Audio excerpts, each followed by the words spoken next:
Hello and welcome to Focus on Parliament on Civic Space TV, brought to you by the Center for Constitutional Governance. I am Kwagala, your host. On today's edition of Focus on Parliament, we reflect on the critical role of the opposition in the formulation, execution, and the realization of the national budget. Also on the program, we discuss the significance of the Kawempe North by-elections, even as the country prepares for the impending 2026 general elections. I am now joined by a panel of distinguished personalities, whom I now have the honor and the pleasure to introduce to you, our dear viewers, to help us make a sense of today's topic. Let me begin from my immediate left is Professor Mwambutsya Ndebesa. Professor Ndebesa is a distinguished academic and a renowned political commentator. Professor, it's a pleasure to have you in the program today. Say hello to the viewers. Thank you, and good morning, fellow panelists, and good morning to the viewers. And glad to be here once again to share with you issues of national importance so that we can see how to take this country forward. Many thanks indeed. Next to Professor is Dr. Tolit Atiya, who is a political economy researcher and a governance specialist. Dr. Tolit is also the Associate Director at the Center for Constitutional Governance. Doctor is a mainstay on the program, and Doctor, it's a pleasure to have you. Say hello to the viewers. Thank you, Isaac. Happy to be here. Morning panelists. I hope with the images we are seeing coming out of the Kawempe South elections, I think everybody should be on tenterhooks now. What does that have to do with the current environment? Oh, well, you see, the surface of the earth we live on is not necessarily a box, but there are many ways in which we are interconnected. For instance, yesterday I left town, I think as late as 10 going to 11, and my estimation was that that was a good time to leave because I thought the jam had waned away.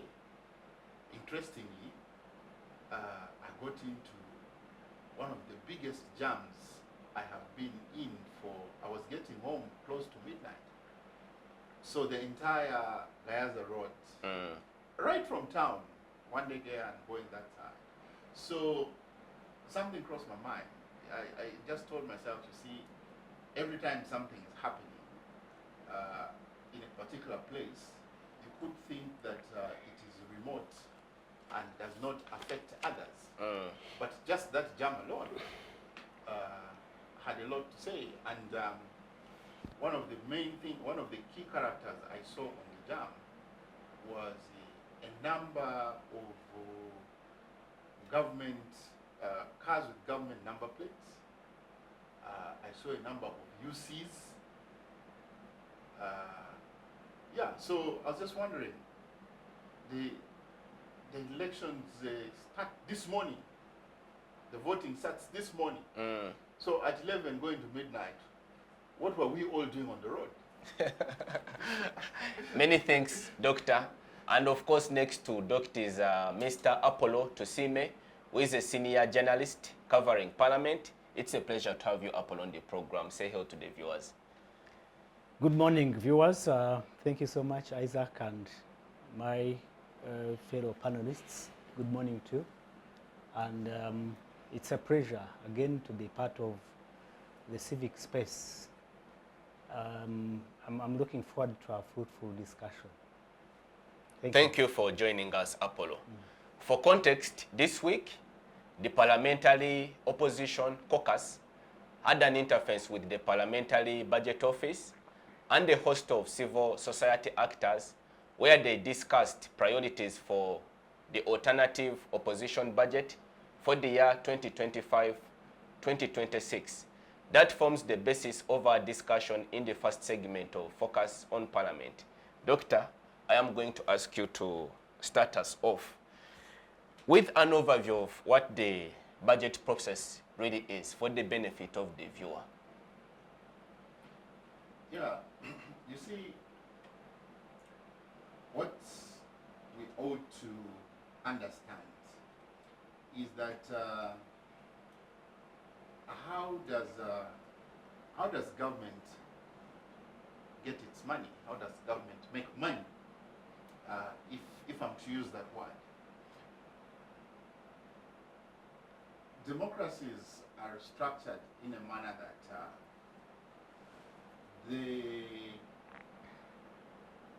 the government of the day, particularly if in a democracy where it comes through elected politics, is given a mandate for a period of time, either 4 or 5 years,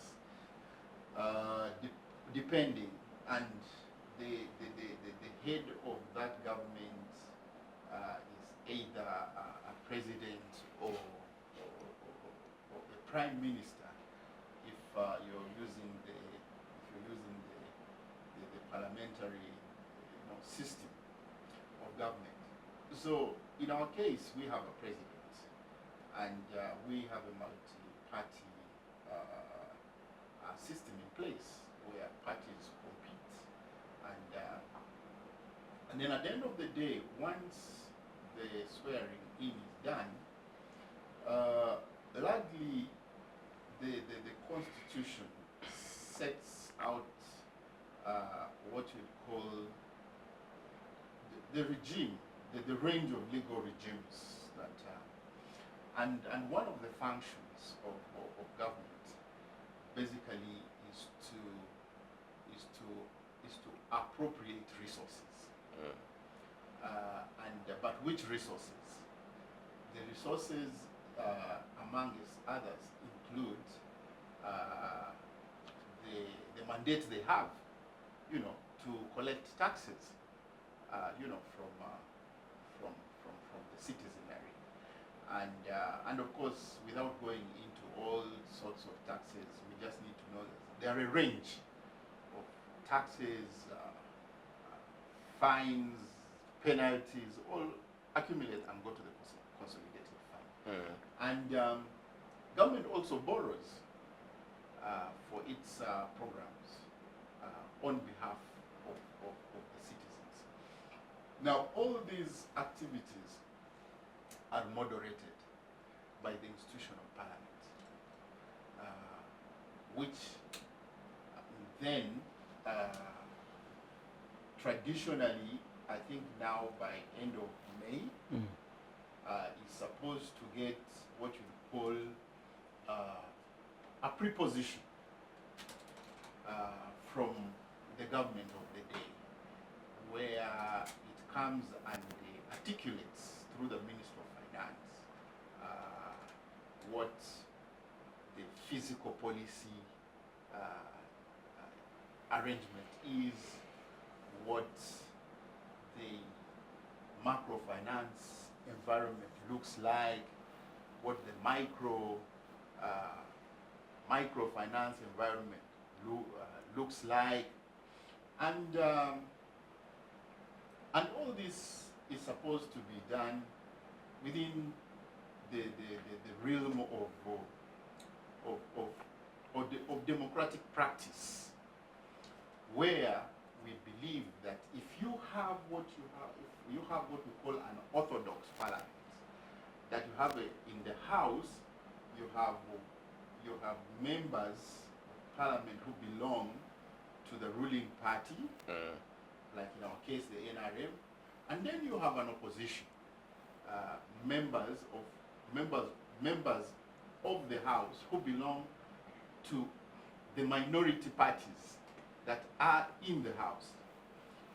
So the kind of debate we would expect is that once these programs have been laid out, and given the kind of budget, given the kind of kitty we have in the in our basket. It should be shared according to democratic principles. The key one being equality and equitability. And also remember that this government is coming through an electoral process. In that electoral process, there are campaigns, which simply translates to selling programs. So we trust in a very novel, and I use that with caution, in a very novel sense, that the party that then had the best program took the day. But of course, with footnotes that the kind of democracies we have or we are experiencing are not necessarily novel. They have their shortfalls. So, but arguably, then we would also hope that the program they give in Parliament, broken in annual budgets, is basically to seek the mandate of Parliament, or the mandate, and in turn the mandate of the people, because Parliament arguably represents the ordinary person, because this is basically representative democracy, in that we cannot all sit in that house. So we are organized through this vehicle called multipartism and all that, and saying, okay, you are there in the best of our interest as our member of Parliament. So you are an honorable person. Thank you, Doctor, for that exposition, but let me stay with you for a moment. What role does the opposition go to do with this process? Now, I say Parliament moderates. The other word for moderate would be to midwife, or to stand as a neutral party, because then the haggling, the debate is between the government of the day that brings their proposals for funding, with the view that with the hope and final outcome that what they are doing is going to be for the betterment of the citizens of this country, and in key sectors, like for instance, you need funding for security, so you're talking about paying personnel and all that.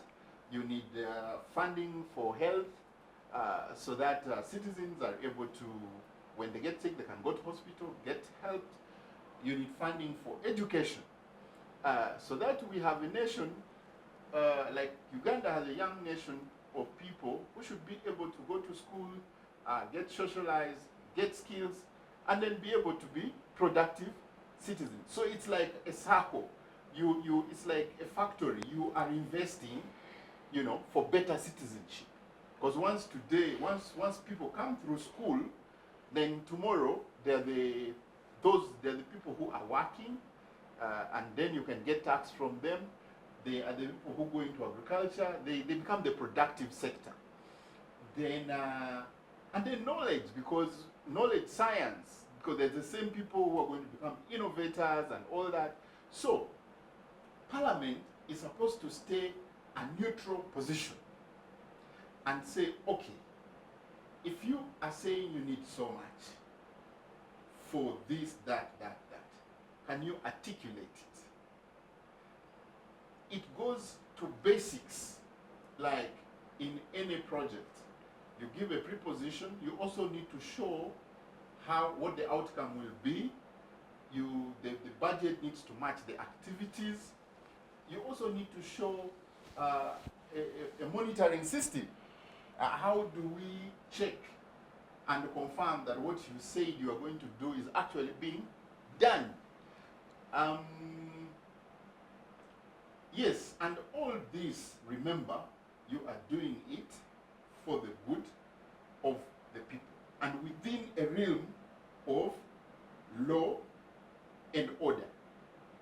So, Parliament, therefore, is to use a simple word, is like the referee. The game is set. This game of government within a democratic dispensation, like a football game, is already set. The rules are known. So if the ball crosses the line, you cannot continue kicking it. You're supposed to lift it and say throw in.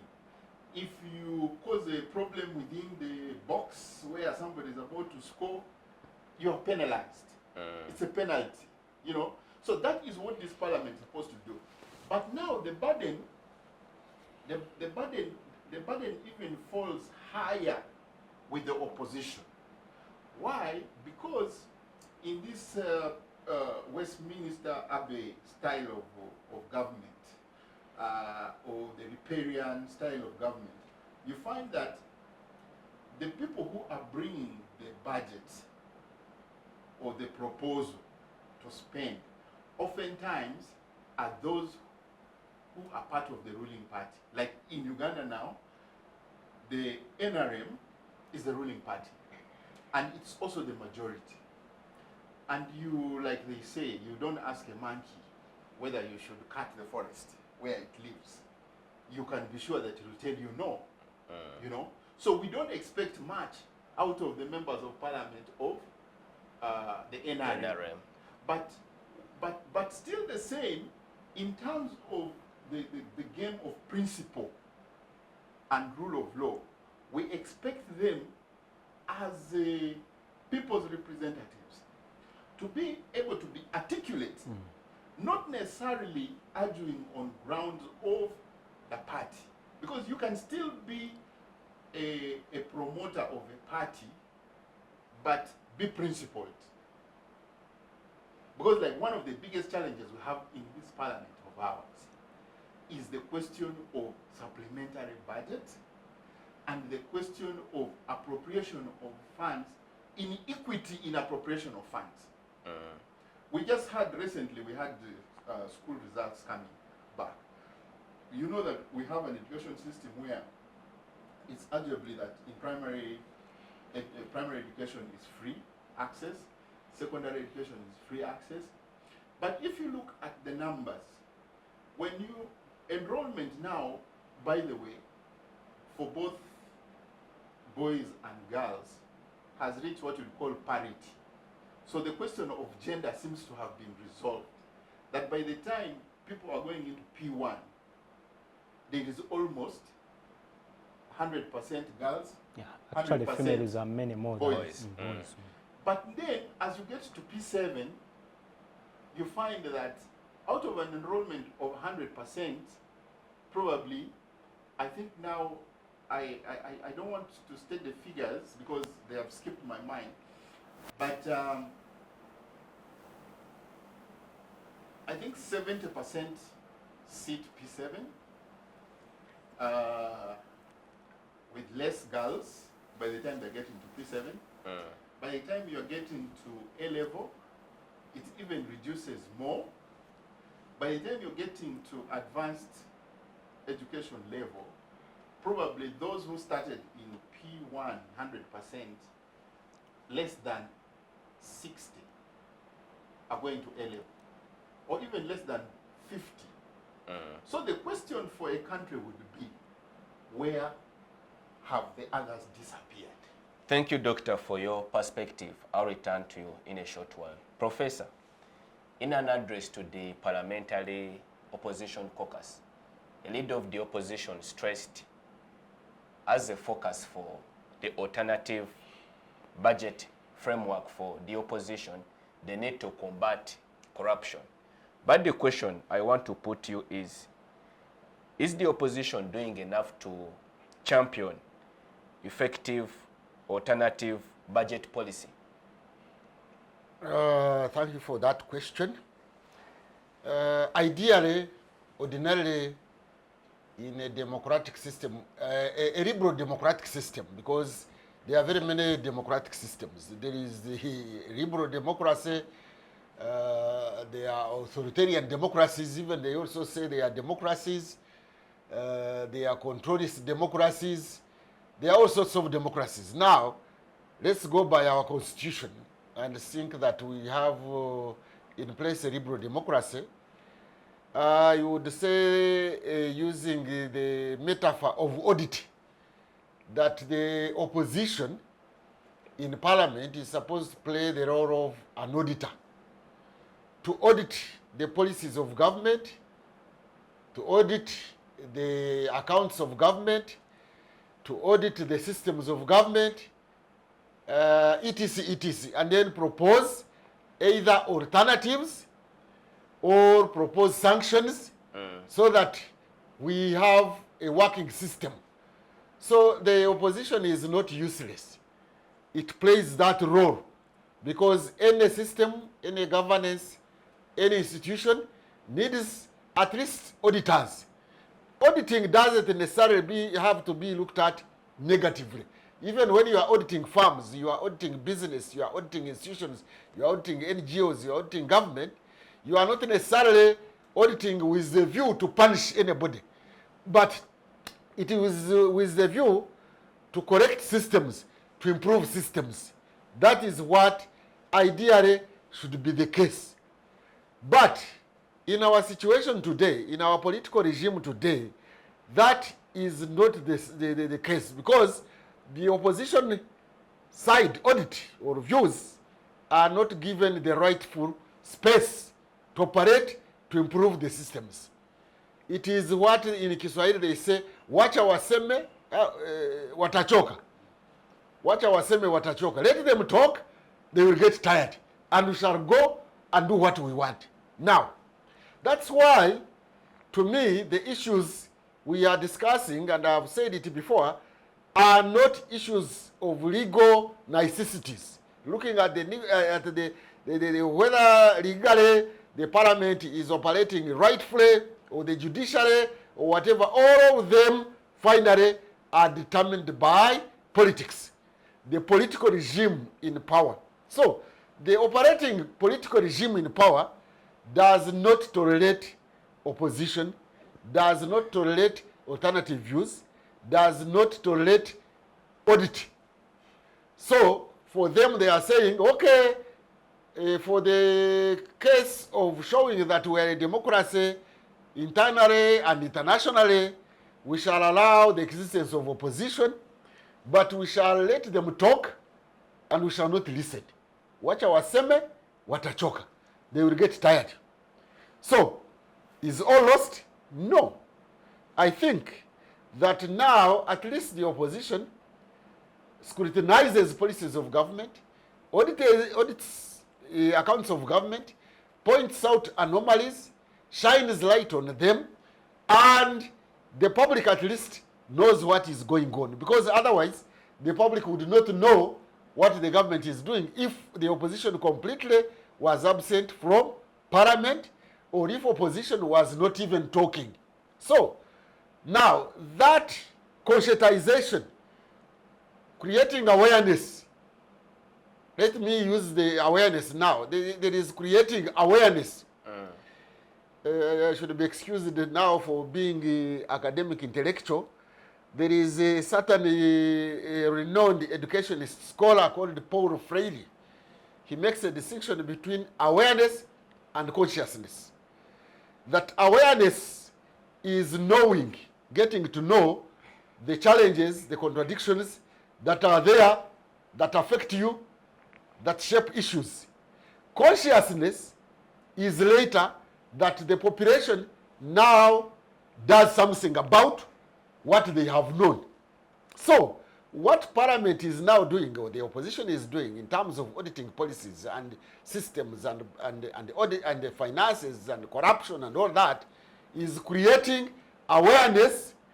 And I think in that regard, to that extent, then they are doing something. Now, the population, we shall reach a certain point when there will be consciousness of the population, and the population will try to do something. However, even if the population becomes aware and they have no capacity and ability to do something because of the structure of our society, where the population is scattered It is not densely populated together.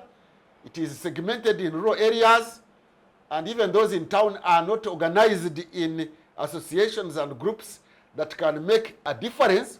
There is also the other angle that even those in government listen, maybe let me use another English word.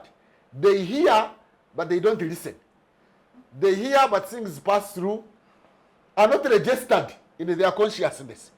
But when you continue doing it, it will be registered. I'm going to bore you and the listeners with Nyankore saying that a baboon, one time, there is that is common saying, one time went and sat on a rock and farted to the rock and turned around and looked at the rock. It was not shaking, it was not bothered, but the baboon said, okay, you may not have shown any response, but I know you have heard.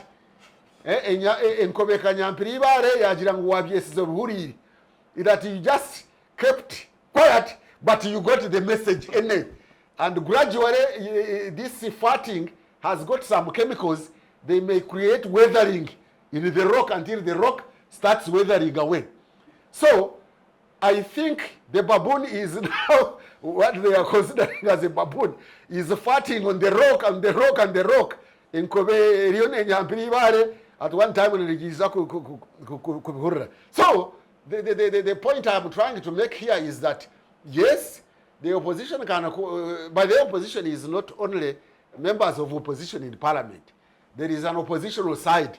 There is alternative viewpoints. There is an alternative voice coming up in this country. And in most cases, by the way, even NRM, just members of parliament and even those in the government, even outside the government, they have come to learn that actually there is something wrong. And instead of hitting back in verbally, they just keep quiet.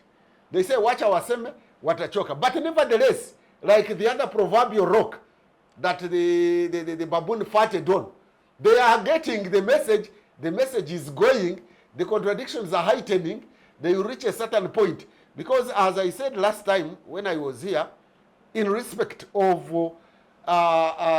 soldiers, these Jat people, beating people mercilessly, and people suffering, and nothing is done. Nevertheless, you could see even somebody from SFC, a lady, was pulling those goons who were hooded.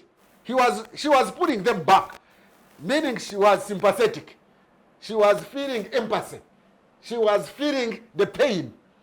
And when it went to parliament, I saw members of parliament, some members of parliament of NRM, also feeling pain, not celebrating pain.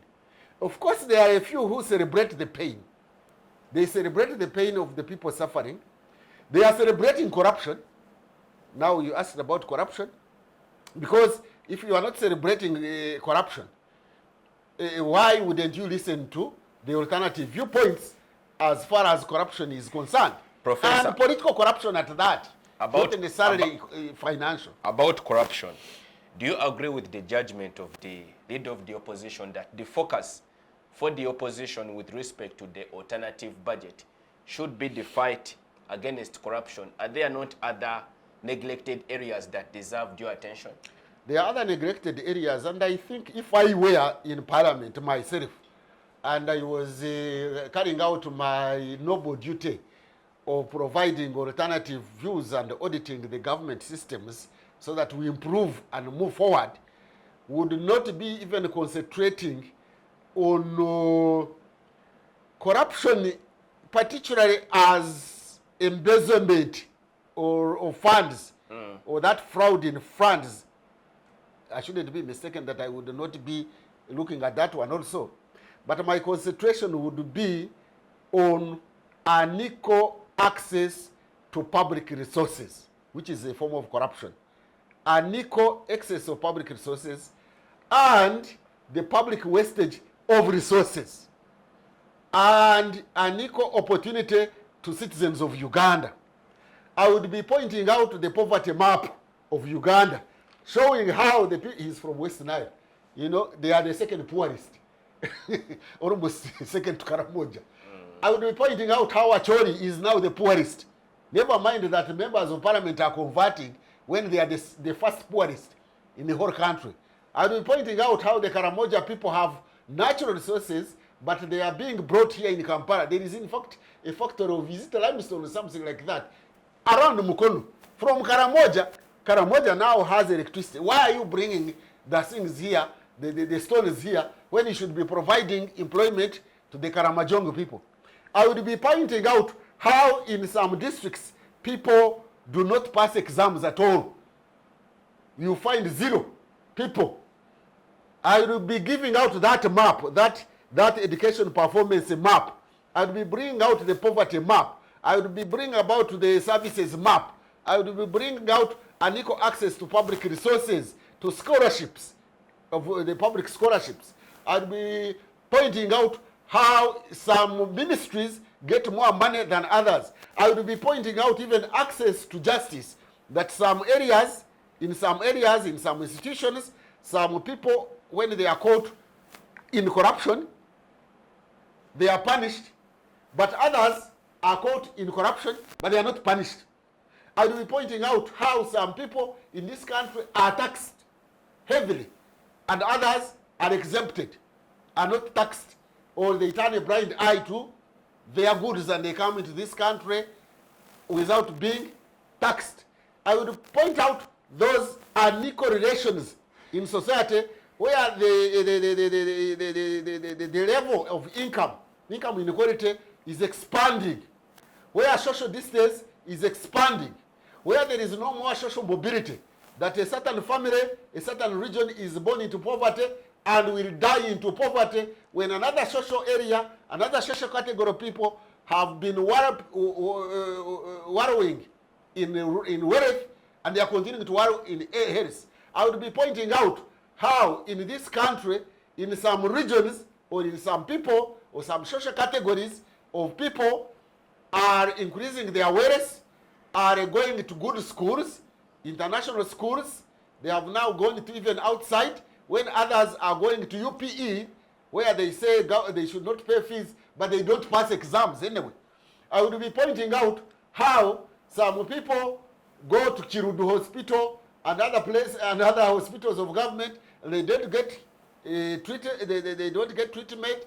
They are not catered for. When others are spending public resources to go to Nairobi, to go to Aga Khan, to go to South Africa, to go to Italy, to go to Europe and America. I would be pointing out how some people are working every evening from work when others are driving vehicles of government of more than 600 million. I would be pointing out how people are getting jobs and others are not getting employed. I would be pointing out how those who get past degrees get jobs and those who get first classes do not get jobs. I would point out that picture of unequal relations, unequal access to public resources, unequal access to public opportunities, and how this country is growing into 2 countries. The country of the poor, those who eat commandos, and those who buy in downtown Kampala, and those who buy in Dubai and even go out in Germany to do the shopping. That is how I would want the MPs to point out that corruption that has led to unequal access to public resources and conscientize the masses in heightened contradictions so that we find a way out of this quagmire. Interesting perspective.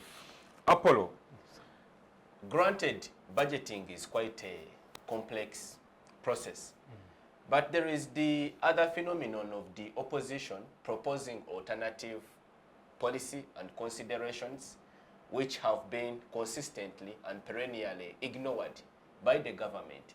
Doesn't that then complicate the governance outlook of the country, because the opposition is also a core and constituent element of parliament? They also represent a section of the population.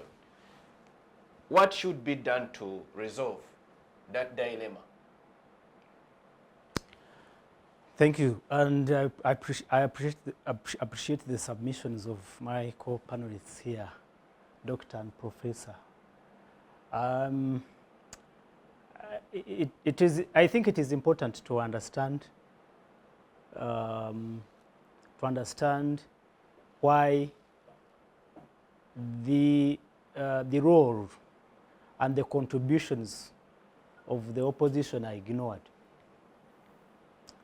And possibly we can find solutions on how to deal with it. And my comrades here had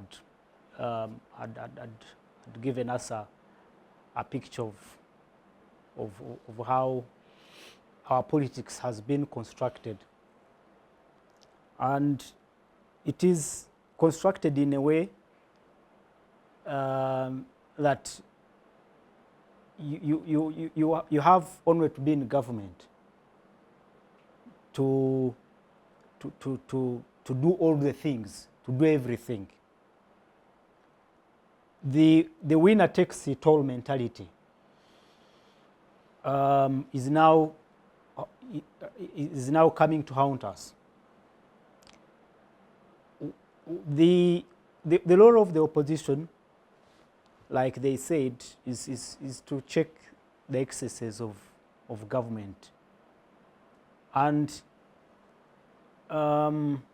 it becomes a problem when you want to do an audit, like Professor said, on someone who doesn't want and doesn't appreciate the audit or the results of the audit. And I wonder why. Because be in opposition or in government, you serve the same people. They are our leaders.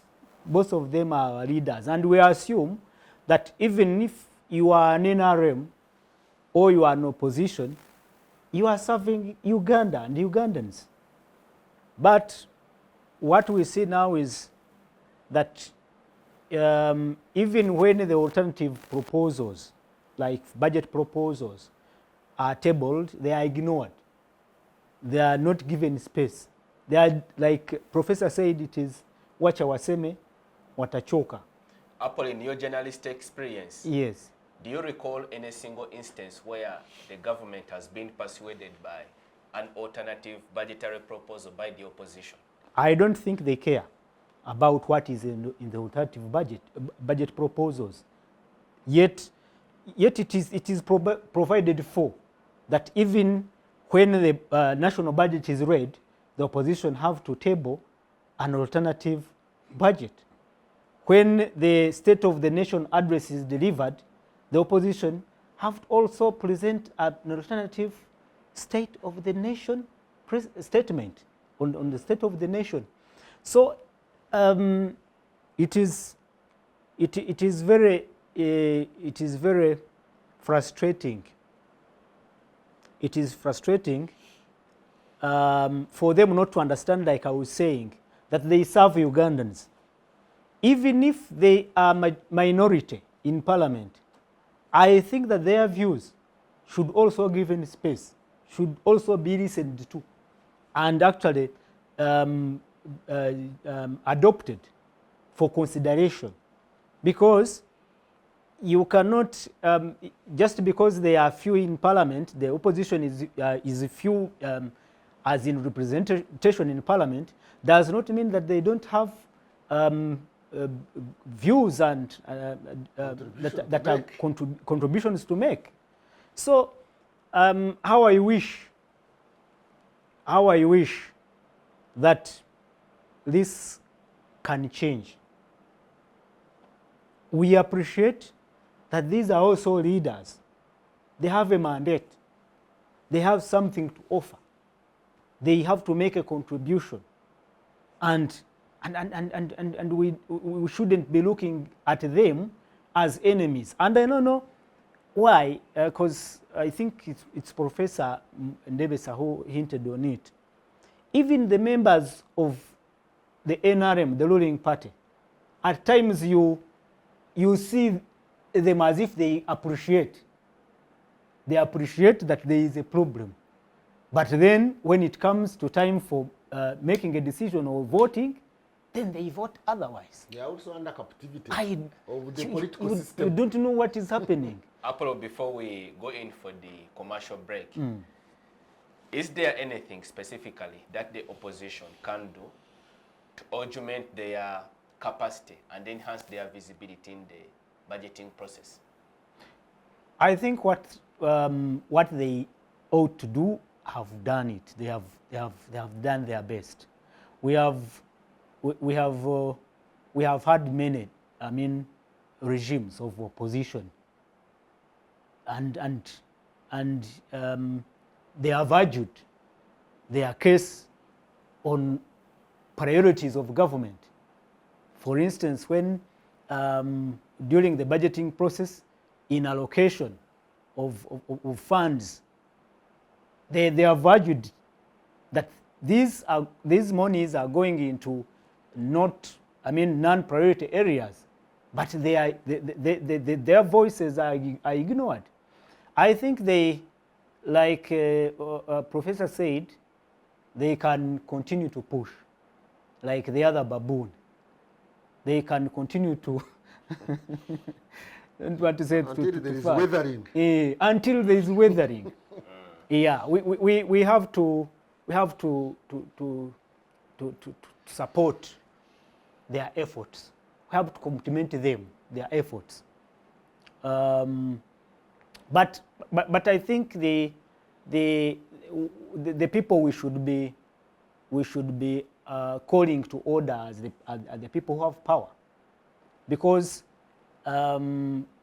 we are all looking at money, and the opposition, like Professor said, should be auditing different sectors.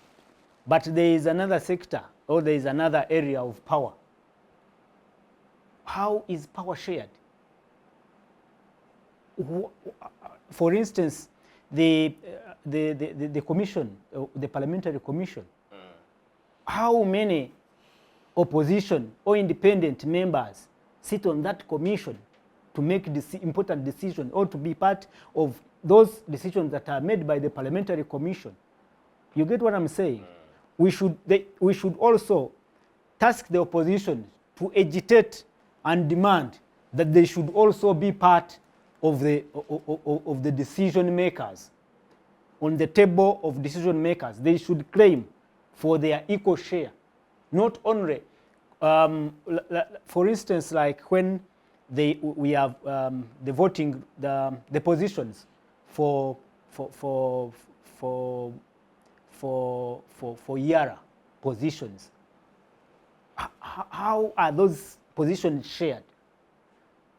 For instance, the money, the funds that go to facilitate political parties, are those funds shared accordingly? There is where power lies. So they should also negotiate for that power to decide on certain matters. Not only, yes, they are doing it to call for funds to go to priority areas, but there is also the issue of power. We were talking about the military, the army, the leadership of the army.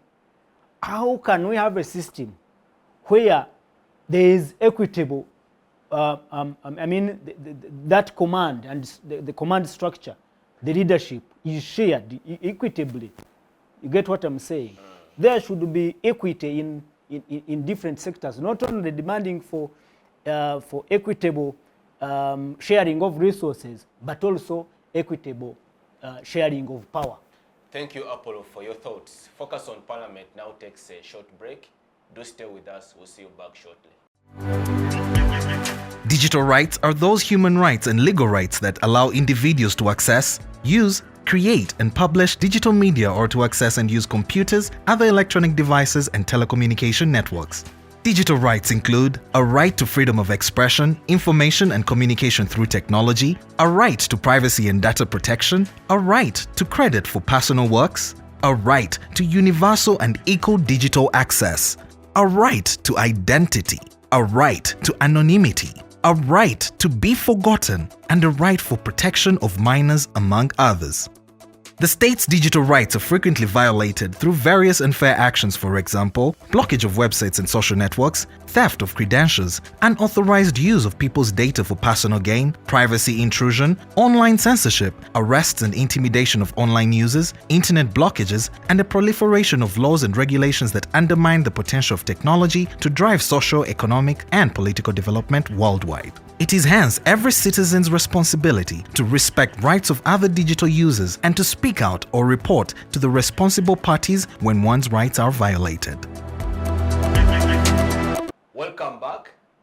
You are watching Focus on Parliament on Civic Space TV. In this segment, we discuss the political importance of the Kawempe North by-elections, even as the country prepares for the forthcoming 2026 general elections. Doctor, this is an electoral contest that has been built by analysts as a dress rehearsal for what is to come in 2026, majorly between the president and the leading opposition figure, Bobi Wine, Honorable Robert Chagulanyi of the Opposition National Unity Platform. I understand you have been monitoring these elections. Oh, you mean he's an observer? Self-appointed. They refuse to accredit that. You have been monitoring this election, which has been marred by strong violence. But what are the key findings, especially in the last stretch leading up to the poll day? You know, African elections are interesting. And for me, it only got really amplified when I recalled one of my classes. I did a fellowship in peace building, I think over 15 years ago, 10, 15 years ago. And in one of the programs, elections was a question. And interestingly, the man who came to support us to give his perspectives on this was somebody who had participated in the Congo elections of 2006, and that was at University of Notre Dame in the United States, and he painted a picture which was very interesting. He told us, you see, elections are robbed, and I want to demonstrate to you how. And he told us how in a particular electoral area, in that room where the votes were being counted, they had stationed people up in the ceiling for many days with boxes that had already been stuffed. And as they went through the usual motions, you know, the box is brought and the door is opened in the morning, the boxes are brought in and, you know, sealed, and but the real sense is that all they were looking for, the opportunity to get the boxes up, to replace them with the box down. As a student, I looked at this and yeah, it both made sense and did not make much sense, because I kept asking myself, why would somebody, I mean, I don't know whether you've been up a ceiling board. It's not particularly very pleasant. So I was asking myself, what would keep somebody under those conditions? Just because of a vote? Maybe I was a little younger, maybe more reckless, didn't care much, and probably did not really align it to what we were studying, peace building and the importance of maintaining peace. But very quickly, coming to our situation today, I think I appreciate. I told you yesterday that I got caught up in town and I tried to get home late, largely because I was trying to avoid the jam. And when it hit 10 o'clock, going forward, I said, I think this is now possible. And I hit the road. But immediately I got to Bombo Road. There was a jam. And a very heavy jam that we stayed in for almost 2 hours plus. And I could then, I had never seen, by the way, I was amazed. There's this narrative that police does not have transport, they don't have vehicles, they don't have fuel. Boy, yesterday the number of 99 patrols I saw, I don't know whether all this belong to Kampala or they called all the patrols from the whole of, they were all over. The only thing that I probably appreciate is, like Professor says, you keep knocking the message and it goes. I did not see hooded people. Now, they were properly dressed and you could see their faces, but there were that many 99 patrol. I did not see any army vehicles. So what I'm trying to aim at is that when you look at this particular election in hindsight, it is, among many other things, very emotive.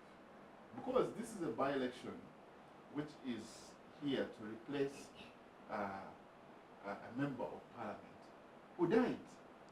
And you know, may his soul rest in peace.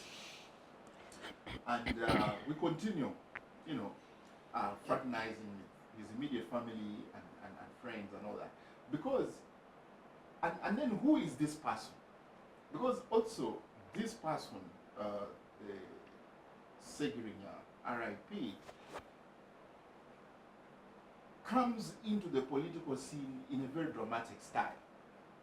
Because we know it was, I think, at the height of the election of 2021. Of 2021. And one of the main features of that election, I think, because given the fact that we're just stepped out of the COVID epidemic, one of the key features was that the elections were being done remotely, arguably.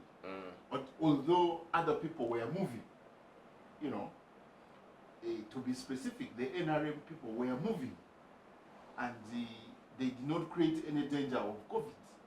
But others... Campaigns were only limited to media. Yes, so campaigns, and so Segirinya emerges as a media personality. There was a common, he used to go by... Mr. Update. Mr. Update, you know. He effectively used Facebook and, you know, he was this invisible reporter. And having done journalism before, I was intrigued by his acumen. And I was out of the country, and it was exciting for me all the time to look up to this guy. And how he managed to be on the spot at the time, you know, and covering what, you know, you see police trying to block people, but he has the story already. So he came on a popular vote. He was a popular person. So for me, that sort of sets the stage of what we are seeing today. There is much anxiety because we are replacing somebody who was a popular figure. Then two, there is also a lot of anxiety because this person passed on, is no longer here with us. And we have seen and it's very unfortunate. I saw a scene which, and I think I want to be very serious about this. Whichever way we want to do politics, I think children are children. Let's keep children out of politics. I saw a daughter of Seri Girinya really being abused. You know, the person of the Prime Minister, who is the official head of business of Uganda should be much more aware that you cannot involve children in politics. Eh? That is the office that really should be the custodian of values, of ethics, of rule and law. So they stage a drama where the running mate of the NUP candidate in this election is a lady, we know, and there was a claim, or this lady is so empathic, so caring, and at some point immediately the Segrinya passed on. She extended a hand of help. She's been looking after this young daughter of Segrinya, and and then they say, okay, you want to say something? And like they say, and even the courts know, really children never lie, because what children say is taken. So they give this girl a microphone. Now she's not a young girl, because from my outlook, maybe between 8 and 12, that she could be able to speak. She just went inept. She could not talk, because I think she could not take the lies. They asked her to speak. At least from the clip I saw, she didn't talk. I don't know whether she spoke later. But that aside, I think this election has been overbilled. These are very, very unorthodox, these are unacceptable methodologies that are being used. The other thing is, of course, we saw on the day of nomination and what happened, what precipitated the violence. And for me, I don't want to go so much into the action and and all that. For me, my concern is this. If we are talking about regulations, I was there during the outreach, the launch of the outreach program, which was chaired by the Honorable Justice himself, who is the chairman of the Electoral Commission. And he spoke to the stakeholders at a hotel in Kawempe. I forget the name of the hotel. Tick Hotel. And he was quite sensitive. He laid the ground. He said, he mentioned what they expected about crowds and the number of cars and all that. But you see, this is an election, and you're going to expect that excitement. For me, that was okay. And in any rule, there is the minimalist approach to it always. So, if the candidates of NUP Nalokola flouted the rules as they said, certainly there was, even if they had to use force, there is also the question of proportional force. But from the pictures you saw, this is an unarmed person, this is a person who had actually given up his quest to go to the ground where you have blocked him. He's now taking a motorbike. And you go and block him in the manner you did. Now, that is fine. Probably they were acting with intelligence, which we don't have. But for me, the contrast and what we cannot accept in a democratic dispensation is the question of varied rules. The next day, the candidate for NRM launched, after her nomination, launched her campaigns in more of what you would call blockbuster style. You would think it is a scene out of Hollywood. She was riding I even don't know whether they call it. Is that a caterpillar or a grader? I don't know how. Wheel roder. Yeah, they have given it different names. I don't know how. But there was this huge thing that literally covered the entire road. I don't know where the traffic office, because to move that's a plant equipment. To move it, you need a permit. So first of all, I don't know if she had a permit, and I would want to demand, if she had a permit to move that equipment, we want to look at it. So the whole thing of treating one candidate with a given set of rules and then treating another with another set of rules, brings you to what Professor Ndebesa is talking about. We seem to be in a country where we are divided into two lots. There is a lot for those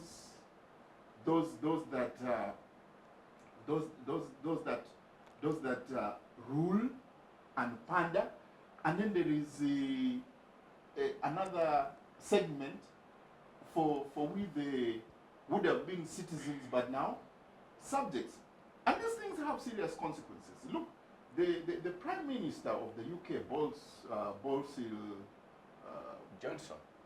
Johnson, was kicked out of the UK Premiership just because of those varied rules. Because he was accused, and there was an investigation, and they found out that at the time when they had passed regulations governing COVID, which part of it was that people were in confinement, and there were no parties, and the man was having parties with friends, and he denied in the beginning, but they proved that he actually said it for him was in his office and working, and something was going on the other side, he didn't know. But later on they produced pictures where he was busy, partying and dancing to the best of his music. And he left power. These are serious things. The head of the police, the head of the Electoral Commission, we cannot have separate laws and separate double rules. standards. Yes, for people, this is clear double standards. Somebody ought to lose their job. Doctor, relatedly, are you concerned that we have taken a dangerous trajectory where, as a country, setting the stage for 2026 general elections, we have missed the golden opportunity to conduct an issue-based campaign and rather get distracted by all these other host of issues, including the violence and whatnot? Could this be adopted as a template by the politicians in the forthcoming 2026 general elections? Yeah, I will not be surprised. And for me, I actually, you see, we need to take these things very seriously. One problem I have, by the way, for instance, with the Ugandan media, is sometimes how it does not recognize how serious it is. You see, the media really sets an agenda, oftentimes. And how does it set this agenda? One of the parameters or indicators is that the media actually situates a language, and soon profoundly it's picked up and discussed as an issue of debate.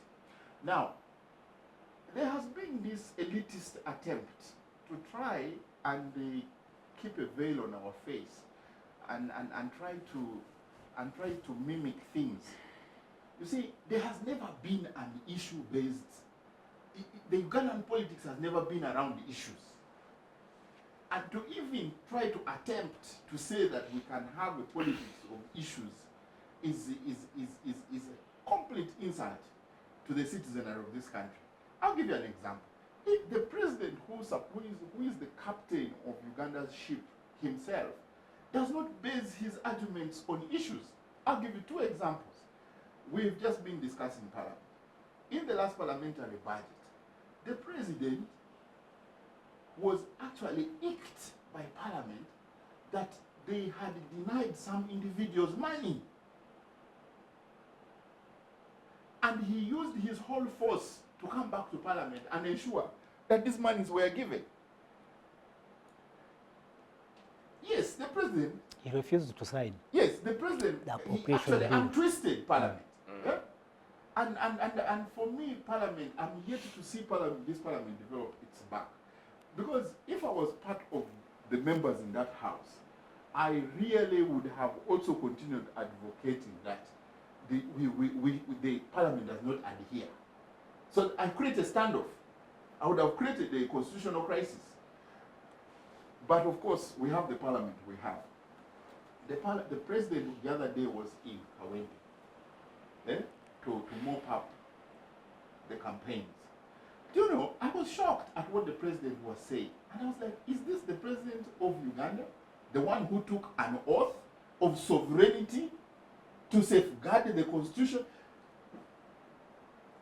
And in chapter 4, which basically engages itself with rights, the question of equality of Ugandans is very clear. There's no debate about it. How the president goes to a podium and starts urging Ugandans to say, you know, you vote a member of the NRM party because I have understood you have so many problems here, and so you vote the party which has the ability to give you things. That was very unfortunate, because that is very discriminatory. There is nothing like that. The government in power takes an oath to safeguard sovereignty, which means it encompasses all Ugandans, whether those who voted for you or who did not vote for you. I really expected the government, I expected the president to engage around some of his successes or the successes of the NRM and see how he can. That was arm twisting. That is really blackmail. How can you start saying, oh, because you have not voted for us, we are not catering for your issues? That is a complete joke. Actually, I don't know what verdict Kawempe will return. But I really hope that there were some sober people in Kawempe who got this message the way I did. Unfortunately, I'm not part of that constituency. If I was, I would have spent the last 2 days explaining this blackmail. Thank you, Doctor, for your perspective. Professor, yesterday we witnessed very ugly scenes where the leader of the opposition and the Secretary General of the National Unity Platform stormed a certain residence on the outskirts of the constituents where the election is going to happen. And there was evidence of an alleged plot by a group of individuals to stuff ballots ahead of the... Or at least a prima facie. A prima facie case, oh yes, ahead of the election. The group was met with a lot of violence. A journalist was injured.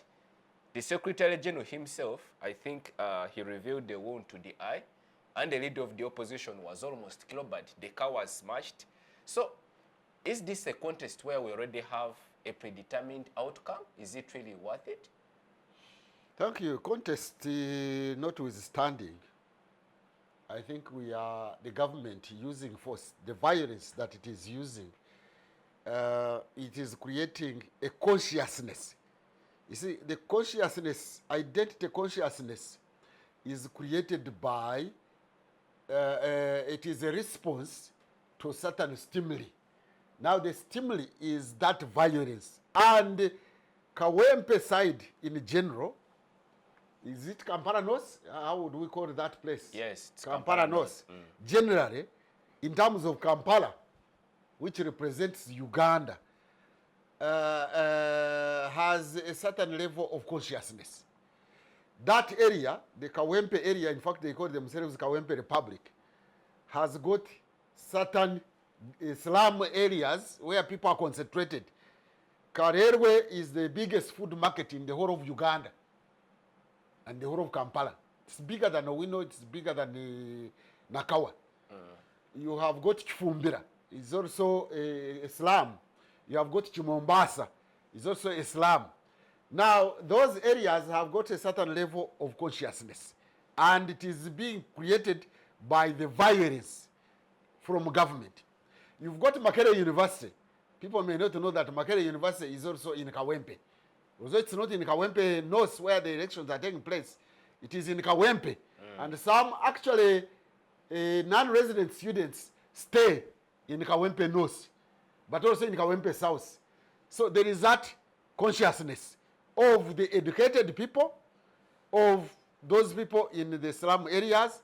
It has got even a village in the whole of Uganda, the highest per capita concentration of professors in Uganda, Kataremo Housing Estate, where almost 100% are professors. I mean professors in the sense of being university teachers, not necessarily the British system.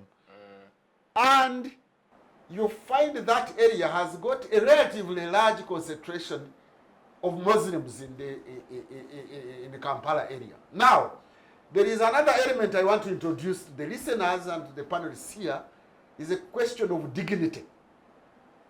As Jesus put it, man does not live by bread alone. Man does not value only material things. There is the inner man. I'm including woman here, I'm gender sensitive. There is that element of dignity and honor. And people can fight over honor. And that area, you can see, by virtue of its composition, it has got people with dignity conscious, dignity sensitive population. You have got Makerere University intellectuals, they are dignity conscious. You've got Muslims, they are dignity conscious. But then that area is multicultural and multi-religious. There is even a Baha'i faith temple. It is in that constituency. There is a Baha'i faith people around that place. Of course, they are Christians, but these are conscious people, dignity conscious people who have been exposed to violence. You see, the highest concentration of state violence in Kampala has, that area, North Kampala, has had its fair share or unfair share, I don't know how to put it. Because you have seen violence in Makerere University, you have seen violence in Karerwe, there is now violence in Kavule, there is violence, there has always been violence in Bwaise, and that is the road going to the residences of opposition leaders, Chiza Besije. They have had violence in Pererwe. That is the area that is also the route towards Magere, the residence of the opposition leader, Chagulani. I've seen violence to a place called Kumbuzi, and the boys and the girls of Kumbuzi are very highly politically conscious. In fact, I have walked there. I didn't know those boys know my name. I don't eat from there. But they saw me walking there and they said, hey, Professor, help us here. We have challenges also. You have got Digita. It is in that area. Digita is where they call it Kumbizi. That's where people congregate and eat pork in the evening. You have got Kumkoko. Kumkoko is at a certain place down, there is now a supermarket. There is Kumbuzi, Kumkoko, Kumbizi. That is where people congregate in the evening and exchange ideas. So it is an area with political consciousness. It is an area that has been subjected to tear gas. It is an area of people who are dignity and honor sensitive. It is an area actually even where the royalty in Buganda somehow stays, because when you are in a taxi, here you stop me to Kwanamasore. Kwanamasore. Kwakakunguru, Kwanamasore, Kwambogo. That's the concentration of the royalty in Buganda. They are dignity conscious. They are honor conscious. Now, when you tear gas, when you molest, when you are beating people, when you are unleashing terror on people, that people, they connect with those who are being brutalized. They connect with them, and they are dignity conscious. And so that consciousness in the Kawempe Republic and Kampala North, I would call upon government to be very careful. If they are not students of society, some of us are students of society, and we can interpret society's behavior according to its consciousness, according to its living conditions. And therefore, personally, I am for having a national identity. I am very concerned about these negative identities. So when you brutalize people, they develop a certain negative consciousness toward the state. We want people to have good relationship with the state. State-society relations should be healthy. But when you brutalize them, definitely they will not cooperate with you. And they will develop a certain consciousness. And that's why they call themselves Kawempe Republic. So when you send their soldiers to brutalize them, it is like you have sent soldiers to the front line. It is like you have sent the soldiers abroad to Juba. Because those people have developed a certain consciousness that the state is against them. You see, these are poor people. They feel that distance. Katanga people, you know, Katanga is also in Kawempe. Oh, yes. It may not be in Katanga, in Kawempe North. The Mulago slum is in Kawempe. The Cambodia down there, where people normally suffer those floods, is in Kawempe. Chifumbira is in Kawempe.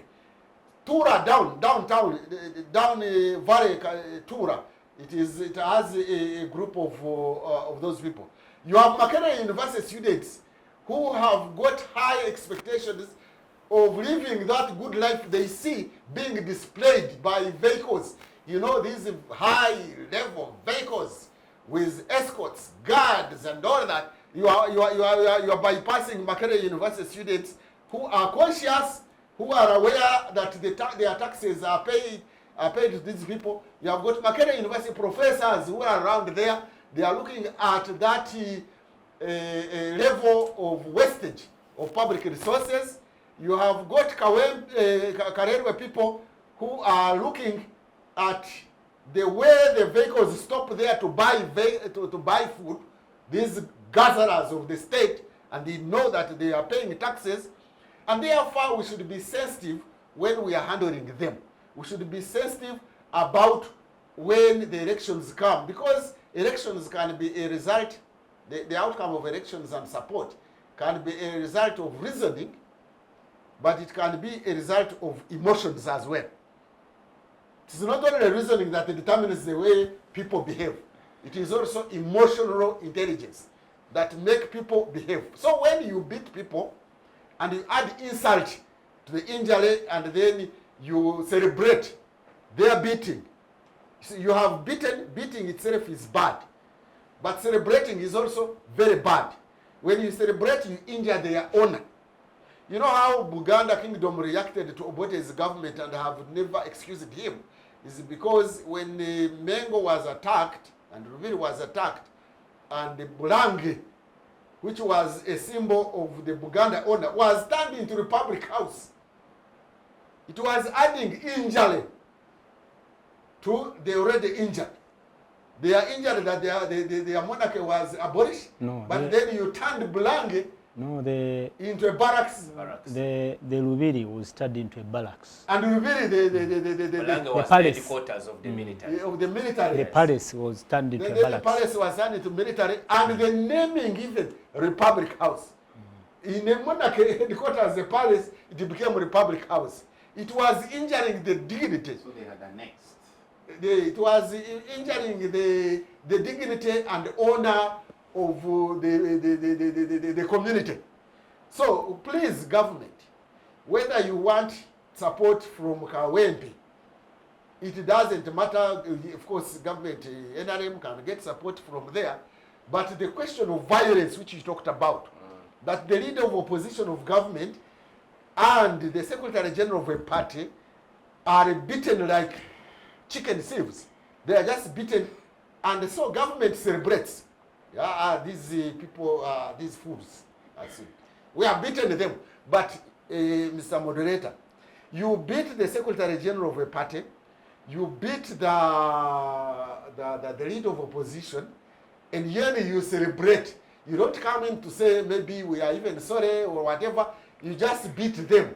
You are raising the consciousness of North Kampala. You are creating a distance between the state and the population. You are creating an unhealthy development of a state, because Uganda is a young state. It's only 130 years old, and therefore all efforts should be done to harmonize, to create unity in diversity, and to make sure that we all move together as a young nation and build an identity, a national identity. But to beat people and laugh at them and celebrate at them and call them fools, and you think that they will not react the way they are reacting. So NRM can go ahead and win elections fairly or unfairly, but the consequence of celebrating people's suffering without empathy is not auguring well with national integration. It will create contradictions. It is creating contradictions in society. And when you heighten contradictions, they can reach a certain level where they will spill over, whether you have the military, whether you have military force, whether you have gun force. We don't want to create a nation where the state uses, to use a Marxist language, you see, a state should use ideological apparatus of the state. That is by conviction. Not necessarily to rely on the repressive apparatus of the state. The repressive apparatus of the state has got limits. Where is Yugoslavia? Where is Soviet Union? Where is Libya? Where are those states which appeared to be strong on the surface, but they had heightened contradictions by overly concentrating on using the repressive apparatus of the state. And this legacy of socialism that we are bringing here, I think it needs to be rethought, to recast. You know, there is a legacy of socialism, of brutality of socialism, that we have we have borrowed from, who was the successor of Lenin? Stalin. Stalin. And very many people died in the name of socialism. Then you have Pol Pot of Cambodia. Very many people died in the name of socialism. You have got Ethiopia, where Mengistu borrowed some hodgepodge socialism, and very many people in Ethiopia died in the name of socialism. You have got Zimbabwe, where Mugabe used the hodgepodge socialism, and in the Chimulenga brutalization of the Ndebesa, he nearly killed more than 20,000 innocent people. Let's not have that notion of using violence to the innocent people and then celebrating that one. Thank you, Professor, for your reflections. Apollo. Yes, sir. This is a high-stakes election. But in your coverage of this election, what sentiments have you picked from the public, especially with respect to the capacity and them having confidence in the Electoral Commission to conduct free and fair elections? Is that present? Yes, the sentiments towards the Electoral Commission are clear. The people, the majority of the people of Kawempe think the Electoral Commission may not deliver a fair and credible election, and that also is influenced by different, certain factors, like Professor said. Kawempe represents a multiplicity of ethnicities and people with different, and region and all of those. But we should also not forget that it is one of the opposition strongholds. And the fact that the Member of Parliament, the previous Member of Parliament, the late Segirinya, was opposition, the opposition would also want to reclaim their position in Kawempe North. And we have the NRM, also the ruling party, going out also make a statement that we can also have presence in the city politics, because much of Kampala has been in the hands of the opposition. I think that also raises the stakes higher and higher. That's why you said it is a contest between President Museveni and possibly the leader of the National Unity Platform, Bobi Wine. It is an opposition stronghold, no question. And I don't think that that should be a reason why we should see all this violence. Because me, I was particularly concerned about the harassment and brutality that has been meted on journalists. Because I have had time to interact with, well, I am a leader and of journalists, and I have interacted with other people and many other senior journalists. We have agreed that this could be a deliberate attempt to intimidate journalists, because you want to believe that even these attacks on journalists are targeted attacks. Well, we've had journalists who have been brutally attacked. On election day yesterday, we saw the journalists forced to delete the content they had already captured. You see that there is an agenda to instill fear in journalists, possibly, like you said, and you wonder what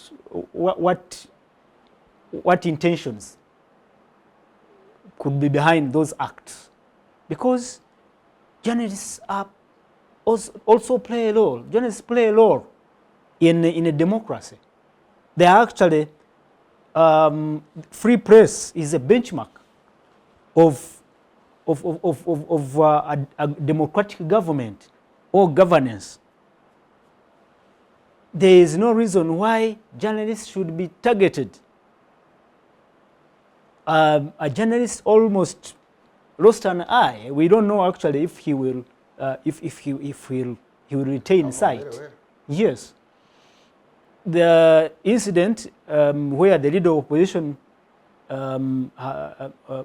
went to that residential home, also a journalist was attacked.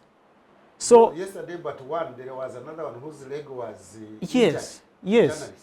So you wonder, actually you will find out that even politicians are not being targeted much as journalists are being targeted this time. I want you to also think about that. So why? You should ask, why do some people want or do not want their actions to be maybe transmitted or broadcast?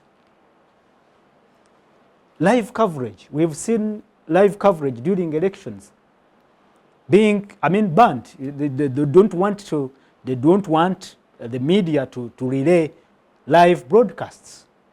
Why? If you really do not have bad intentions, why would you not want people to know what is happening? So it is my particular concern that as a practicing journalist, I'm concerned about how journalists are being targeted. I want to state that journalists also play a role, and it's a public duty. We have a duty to the public to inform them about what is happening, but also we are also part of this system that is part of the democracy that we all aspire for. So I don't know if this, what we've witnessed, is what we should expect in 2026, or if we should expect much more worse or worst scenes. I don't know. The CDF has come out to say, number one, I think two important things about JAT. The outfit, which is being widely accused by the public for brutalizing them, including the journalists. Number one, he said that it is an established force of the Uganda armed forces. It's a component of the wider Uganda armed forces. Albeit, in the laws, we do not seem to see any statute or provision that establishes it. But that is his indication. Then secondly, he commends it for doing an excellent job, for beating up Ugandans, and those are his words, beating up people. And he says, we are not being beaten enough. Does that concern No, you? and there the third one. He did tweet that whoever doesn't beat will be punished.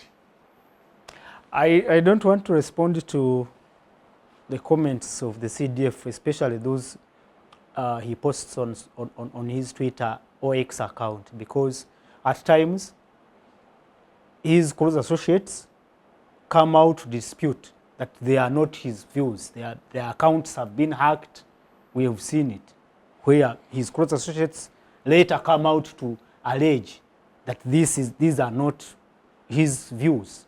So but the fact is, his position as the National CDF. leader. He's a national leader. Yes. If he doesn't come out to dispute himself, to dispute those the messages that are coming out on his platform, and a known personal platform, then he gives the public an opportunity to think that they are his personal views. That's what I think. So I don't want to believe that it is true that the CDF is saying that the people should be beaten actually more. I don't want to believe that, because that would be disastrous, because he has power, he has authority. He can command. What?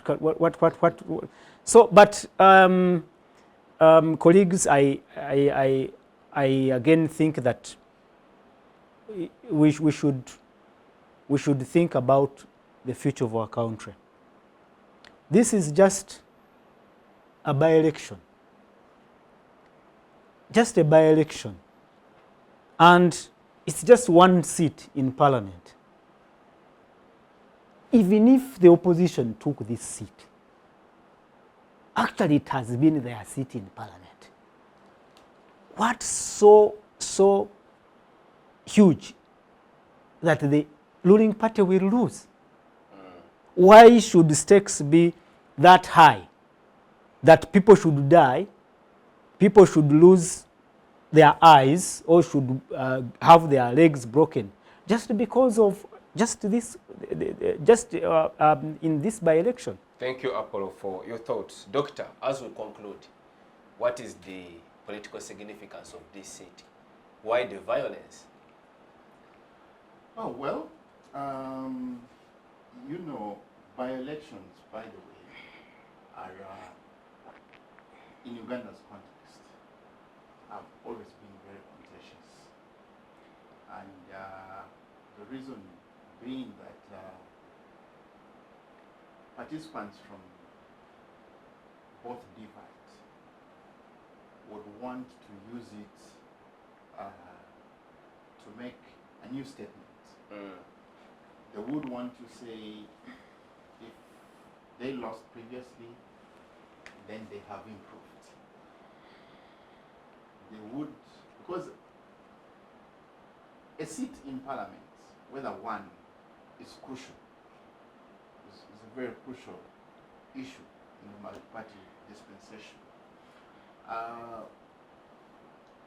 Those who have it want to maintain it because they send huge signals. Because look, I mean, look at this particular by-election in terms of timing. The incumbent, I mean the incoming, is probably not even going to sit there for more than 8 months. a year, you know. Which is far less, because yes, by January, I think yes, the Parliament will have been prorogued. yes. So I think everybody in this is using this to test the waters. And if that be the case, then I think we can see what the waters will look like. I had said this a couple of, I think 2 years or so before I think I had a show on NTV, and my argument again, because we're looking at Uganda security architecture, I think it was after the police annual crime report. And my argument was that security is very much a public good. To understand security, you need to look at it just like any other public good, because it is incumbent upon the presiding government to provide security, just like they provide education, they provide health, they provide. So how do you measure security? You measure security just like you do these other goods. There are two elements with that are important. The question of quantity, the question of quality, the question of effectiveness. So if you put, and there are many other indicators, but when you put all these parameters, you can clearly see that what we are having is poor security. We have talked about the manner in which this is being handled, the very shambolic nature of the actors, disregard to respect of people, actually, first of all, not even just respect, but disregard to people, because it's an entitlement. It's not, protection is an entitlement. But beyond that, for me, to just try to put an addendum to what our colleague Apollo is seeing. By the way, I think we need to know that the specs have changed because of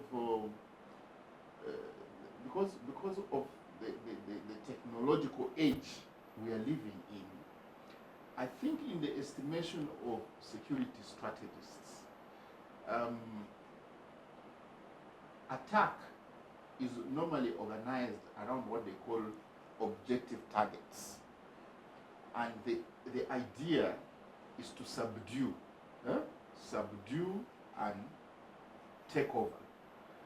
I think the media and its actors in the framework of the security of Uganda's current security architecture has been defined as a target, as a deliberate target or objective. It has to be tackled, because look at it this way, because this front line has been expanded.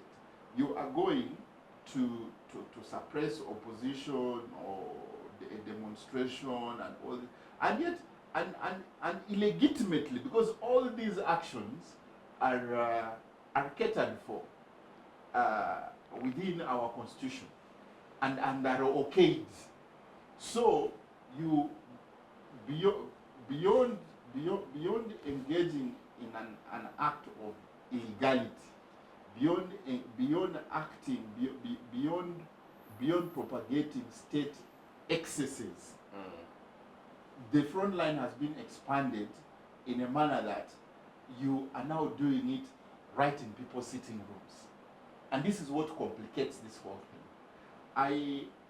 There is one thing, and I like this argument of Professor Ndebesa, that you see, it is not so much about legalities, not so much about principles, issues, but it's just the politics. We need to change the attitude of our politics, because all these things that are happening in our sitting rooms in real time. So you're having 2-year-olds, 3-year-olds, 5-year-olds who are staying home. They are watching. Who are watching. It did not surprise me the other day when somebody tried to imitate the act of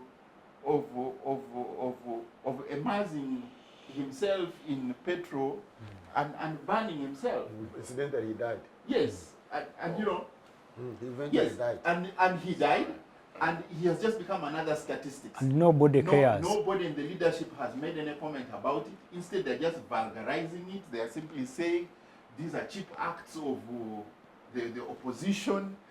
But he was it is NRM. real. He was NRM. For me, whether NRM or not NRM, this is a young man who is an embodiment. And I would like the current political leaders, I don't know if they are really readers, they need to go and read Migo Street of Vain or Pearl. This is the time to read that book, because the events here are not far from home. You know, they are not far. We saw this in Tunisia the other day, and by the way, that was seen as one of the triggers to the Arab Springs. When I have been reading and following the Arab Spring, what is interesting, by the way, that immersion into fire that was not the first act.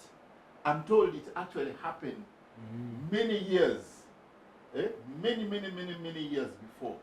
I think by somebody in Egypt. So you see, images don't disappear.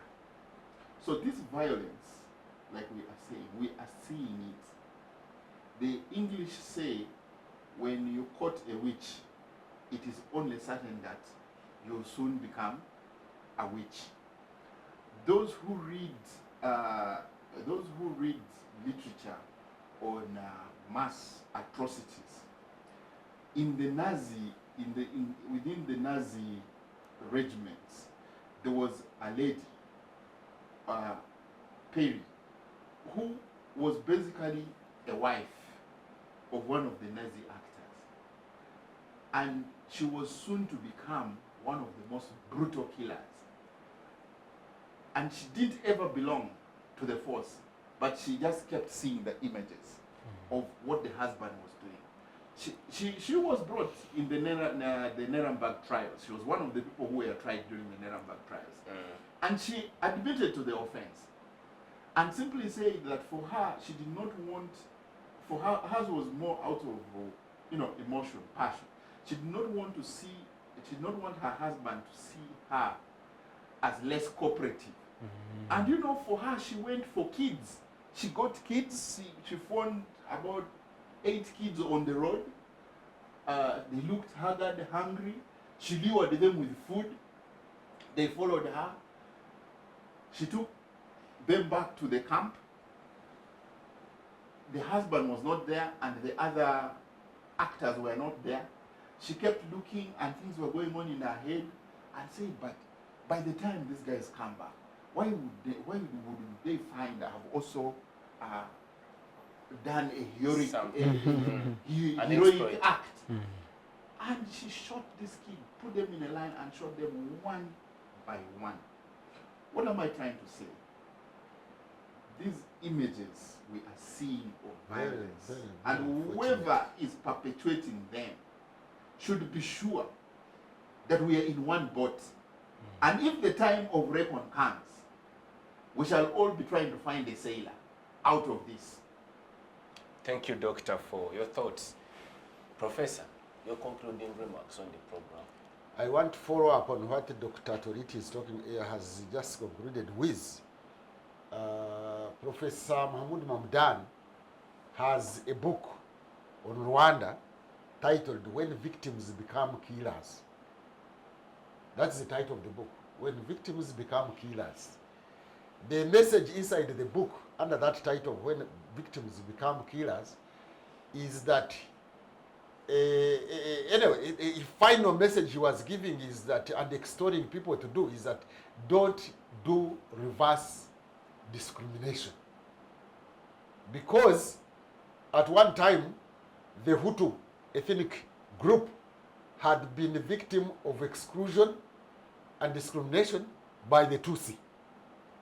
And then when they came into power, they did reverse migration, reverse discrimination, until they now even killed, you see? So bringing that experience to Uganda, that analogy to Uganda, of when victims become killers, you've got the NRM people, at least those who are the pioneers who went to the bush, you know. They had been belonging to certain social categories that had been discriminated by the then government of UPC. You've got the Banyarwanda community, ethnic community in Uganda, who had even been chased away brutally back at Rwanda. You've got the Baganda, especially the royalists, who had been injured, both physically and psychologically, because of the anti-monarchism around here. You've got UPM supporters who had been discriminated and harassed by the government, then government, and went to the bush. It is these categories, political and social categories, that fought back and came into office. Now, you are psychologically injuring, physically and psychologically injuring people in broad daylight and in front of cameras, you know, and you are creating victims out of that, both physical and psychological.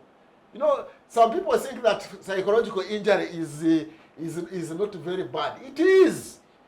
Those. It is as bad. It is as bad. Or even worse. Or even worse. The Banyarwanda ethnic community who were brutally chased away from Western Uganda, southwestern Uganda, how there's bad, and taken away and went into camps in Rwanda. Some actually went to the bush.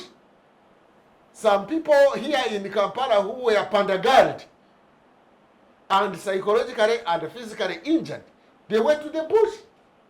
So it is paining some of us who mind about national identity, that the group that was injured psychologically and physically are now in power.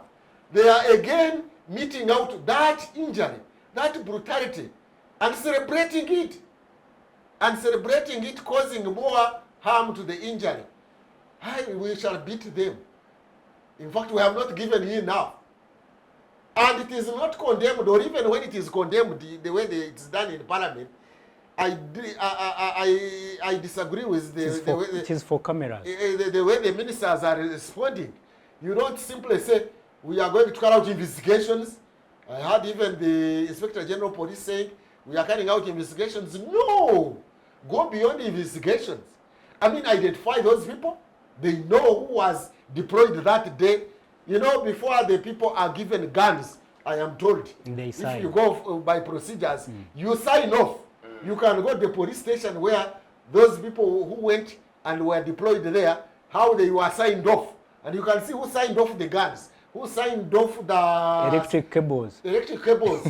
You are saying that electric cables are also part of police weapons. Who signed off tear gas that day? Who went with certain vehicles number this and this? Then you punish them, you bring them actually to court, and we sue them, and we know that the government is doing something. It's not a matter of carrying that journalist because you have injured his leg, or the matter of going to Zambia hospital. The other minister Bahati was saying, I went to Zambia hospital. You went to Zambia hospital and you paid some money. Come on. He's become a bishop. What are you doing that? Just get that somebody who was assigned that duty that day. You have records in the police stations. You have duties wherever they came from. Get those people and demonstrate that they are brought to book. And that's when we shall say that there is a fundamental change. A fundamental change from brutalizing citizens and celebrating the brutalization. That there is a fundamental change from beating people innocently, a fundamental change from carrying out criminal violence by covering yourself, because covering yourself implies what you are going to do is criminal oriented. Because otherwise, why would you cover your face when you are going to deal, moreover, with civilians? You are not even dealing with terrorists. You are dealing with civilians. You can see this innocent boy, I can call him innocent, this Narukora.